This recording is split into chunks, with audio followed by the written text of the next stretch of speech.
here we averaged it on country-wise figures. Later on we did a study also using the individual data. Yeah, you can use the individual data, but there we focused more than on environmental issues, would be a different issue. But here, as with individual data within a country, we do not have enough variance over this time, enough observations. It was proper to average it. Yeah. But in principle, one could do this analysis also with individual data. Of course, not of course, at least there we find that institutions do matter. High-quality institutions like the rule of law or of corruption are associated with higher satisfaction with democracy. And the further motivation here is that we have, not only in your country, but maybe most pronounced in your country, we have tried quite dramatic loss in confidence in democracy and democratic institutions over the last 2 to 3 decades, especially over the last decade. This is a phenomenon which we observe all over Europe, at least where I know the situation somewhat. Maybe less in Northern Europe, in the Scandinavian countries, and here is still pretty high. But in Central Europe and in Southern Europe, this observation is correct. And as these studies would now serve to see what may be the reason for this from an institutional economic perspective. Of course, if you deal with reveal preference behavior, or if you deal with answers from questions, the question immediately comes up: how serious is this? If you ask people, are you satisfied with democracy? Yeah? This is also a similar line of research which is now heavily expanding, is the happiness research. Here we have a similar: are you happy? Yeah? And if I would ask you, everybody might understand something different. Yeah? You might at the moment not be happy, might be happy quite tomorrow. Yeah? So it's also a moment picture, and one should be aware with such questions, which are very general, that you might have some problem with interpreting what, and people might understand completely different things. You should bear this in mind. This was also one thing why we averaged it.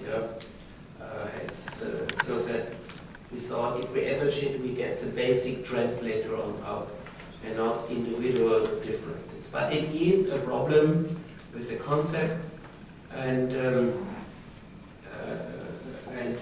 how people understand it. And as I say in point 2, certain factors, in particular informal rules in a society, have not been considered as determinants of satisfaction with democracy. Yeah? Also, we have little research available on intertemporal determinants of satisfaction with democracy. Here, this is one of the first who has some time aspect, not a long one, but at least some. Yeah? So this is certainly a problem with this type of research. I will deal with the second and third problem in this lecture to see also whether we have not only economic factors, of course. If unemployment is rising, you are less happy or less satisfied maybe with democracy if you think that it's government's fault that you got unemployed. Yeah? And quite often this is the case. Yeah? So, but also institutional factors. And this study is one of the first who use aggregated time series data to provide insights how time-varying economic factors and institutional quality determinants and macro trends. The institutional factors do not have so much variance. Yeah? Here, the cross-section aspect is still dominating. One should be aware of this. If you want to have here a more time-variant aspect, you have to have a data period of at least 30 years, then something happens. That's over one generation, and then you could get out something more useful out. Of course, this variable is not accepted. Yeah? We have the problems with representative surveys. Yeah? Do we really capture all? Do we capture that this variable might not follow a simple normal distribution? Yeah? It might follow on one of its tails a bubble, yeah? That some are extremely satisfied with democracy. Such things we had when after the breakdown of communism, when also the new European member states became democracies, became a European member. And we had a part of people who were so enthusiastic, so this is also a problem with representative service, and this might shift then the result. Yeah, of course we have the same problem like in a lot of other areas. Can you compare it? Is the same, but is it the same what the Austrians say compared to the Italians or the Greek people? And in general, the validity of this concept. Can you measure? Do you measure really the core content? What you mean with satisfaction with democracy? You can even ask, what is this? Yeah? Can you operationalize it? Do you measure it, or do you measure something different? So that one should also be aware. Now, what was done in this paper? We collected the data, democracy in Western and Southern Europe. So your country is in, not only, and here, most satisfied country, here's where Denmark, Norway, Luxembourg, and, Denmark, and as I said, in general, you have here a problem that, or not a problem, finding, sorry, that the northern countries are more satisfied than the southern countries. Maybe their institutions are also functioning better, but there are more homogeneous group, especially in the 90s. A lot of immigration took place in Denmark and Sweden. It's nowadays different. Yes? They have all these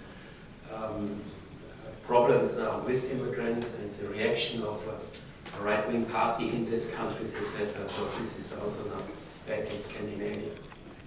Now, this is not so important here, but that you have an idea what the data now averaged for a country over the periods. The dots are observations for a country. In Greece, here is number 9. You see here, this is, sorry, this here is your country, yeah. That you have a rough idea. I always, when I start doing Bürgerwork, I start looking at my dependent variable, so because it helps you quite often a lot. But that you get an idea what now the dependent variable is on what other factors are regressed. As I said now, in a combined panel analysis or cross-sectional time series analysis, I asked now which type of variables might influence it. I leave out the problem of causality. I'm aware of it. It's a fashion today. Every empirical paper, if you send it to a journal, you get a referee report back.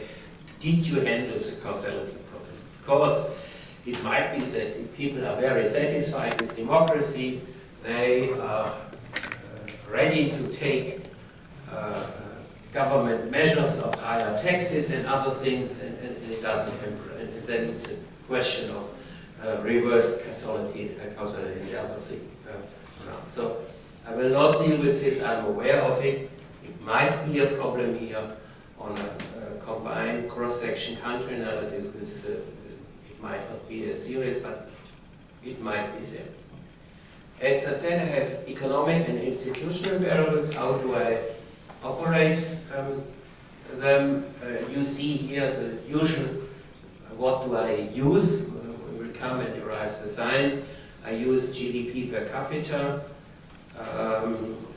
74 back, so it's the growth rate of per capita, inflation, unemployment.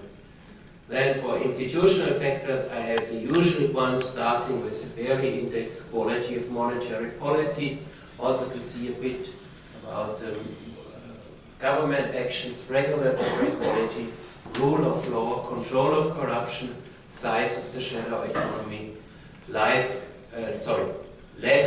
placement of government, checks and balances, how many institutional factors do you have? Yeah, so you see you have a number of influences which will be checked.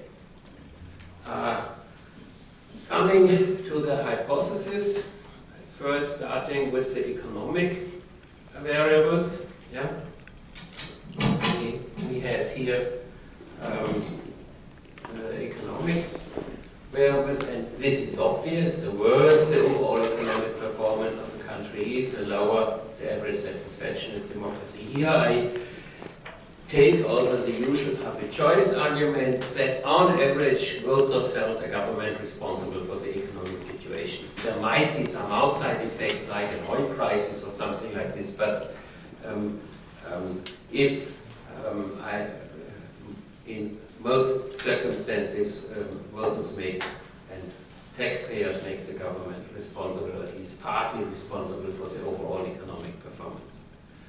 The richer and or working individuals are more satisfied than poorer and or unemployed individuals. Yeah?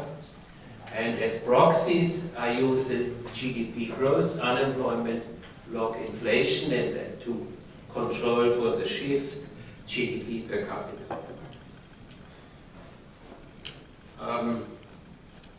This is clear cut, and for this you have a number of papers. Amazingly, not that this paper was published in 2009, up to there he didn't found it. With respect to political institutions, yeah, there is little research done. So here's a basic hypothesis: the better the political institutions, again clear cut, quite obvious, like rules of law or good governance are, the higher is satisfaction with democracy, ceteris paribus. Now it's not so easy to specify and to derive the signs from political institutions. Yeah, here for some it is obvious. Yeah, if a government makes a good job, if a government doesn't regulate too much or regulates the right areas, if the rule of law is working, control of corruption is working, if the shadow economy has not such a tremendous size, then we have a higher satisfaction. You see now, it depends on the derived signs how this is, of the compasses in a moment, define whether you expect a negative or positive, and I left it open. If we have a more left, or the test is against the center government or right-wing government, whether this creates a higher or lower satisfaction with democracy. It is not clear-cut from the beginning that we have an obvious one-sided influence here. Also inequality. Inequality is much more difficult. Inequality might be interactive. Yeah? And in the beginning, inequality combined with strong growth rates increases satisfaction with democracy. Because you can see, oh, I'm poor, but I have a chance, I can grow, I get a better job every 5 years, so it's working. Yeah? If inequality is combined with a recession, it might be the opposite. So then people say, why do I have to pay? Why will I be unemployed and others are not? Yeah? Checks and